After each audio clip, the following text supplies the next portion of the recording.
సరే మేము నివాసము అది కాకుండా నా పేరేమిటి మరియు మా జనకుల పేరేమిటో నీతో విన్నవించమందువా?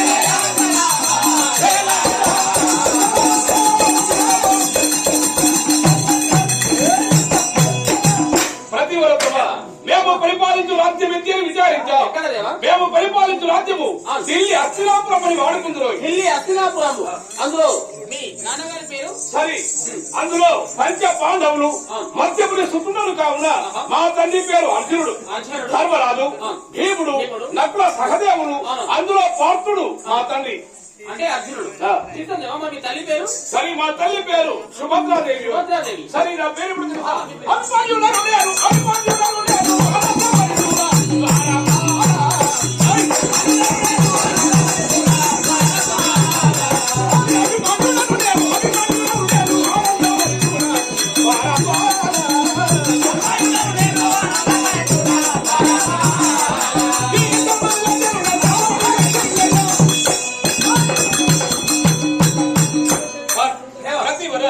పాండవ మధ్యముడు అర్జునుడి ఏకైక సుతుండను. నా పేరు అభిమన్యుడు, మా తల్లి పేరు సుభద్రాదేవి. సరే మా తాత పేరు తెలుసా?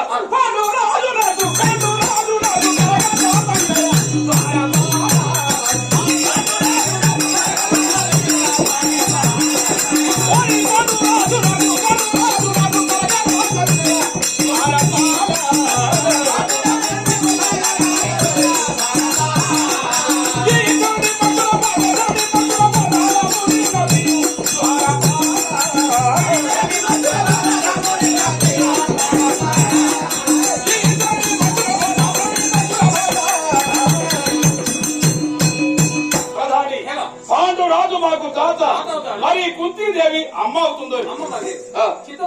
మీ పేరు వీర అభిమన్యుడు. కళ్యాణం జరిగారా? పెళ్ళ ఇంత చిన్న వయసులో పెళ్ళ అంటే ఇంకా చిన్న వయసు అనుకుంటుంది. సరే నేను ఇప్పుడు ఎక్కడ ఉన్నానో నీకు తెలియదా? మరి మాయ జూదంలో దుర్యోధనుడు పాండవులను ఓడించాడు. ఓడించగా 12 ఏళ్లు వనవాసము, 1 ఏడు అజ్ఞాతవాసము గడపడి మిత్తంగా పాండవులు మరి ద్రౌపది మా పెద్దమ్మతో సమేతంగా కలిసి అడవులు చెంతరించిన సందర్భంలో ఈ ద్వారకానగరాన్ని పరిపాలించేవారు ఎవరు తెలుసా? బలరామకృష్ణుడు నాకు మేనమామలు. యాదవ కులంలో జన్మించిన భూ నివారణ కొరకై అవతరించిన గీతాచార్యులకు శ్రీకృష్ణ పరమాత్మ నాకు మేనమామ అవుతాడు. మరియు నీవు లేక లేక ఒక చెల్లెవు కావున అడవులు చెంతరించడం, అనాథక విధంగా ఆకులు పళ్ళు తిని బ్రతకడం నీకు సమంజసము కాదు అని మా తల్లితో సమేతంగా మమ్మల్ని తీసుకువచ్చి ఈ ద్వారకా నగరంలో ఉంచాం. ఎందుకంటే అడవుల పడి మీరు తిరగద్దని మీ తల్లి సుభద్రాదేవిని మిమ్మల్ని ఇక్కడనే ఉంచుకుంటున్నారు. అవును. మరి బలరాముడికి లేక లేక ఒకే కూతురు, ఆమె పేరేంటి? శశిరేఖ. శశిరేఖ. ఆ శశిరేఖ నాకు ఇస్తారని చిన్నప్పుడే మాట ఇచ్చారట. చిన్నప్పుడే మాట ఇచ్చి పెళ్లి చేస్తామన్నారు. శశిరేఖనే చూడలేదు. అబ్బా, ఇంతవరకు మీ మరదలు శశిరేఖ ఎలా ఉంటుందో చూడలేదా? అదే కదా. నువ్వు ఎట్లా అవుతానే? ఎందుకు అంటే ఇవాళ చూడకుండా మరి ఏ విధంగా నాకు భార్య కదా, ఏ సమయంలో చూస్తాను. మరి అంతాపురం చేరుకొని ఆ శ్రీకృష్ణ పరమాత్మకు నమస్కరించాలి కాబట్టి వెళ్దామా?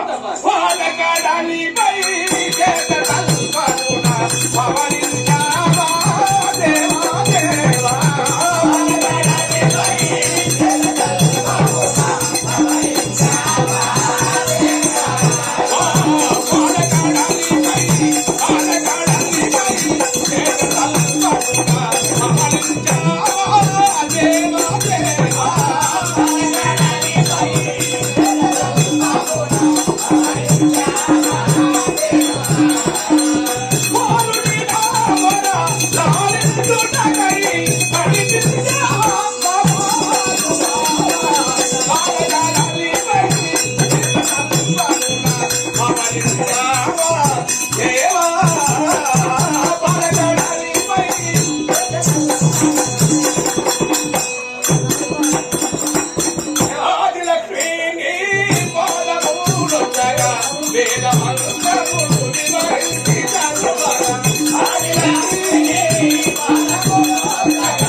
మహా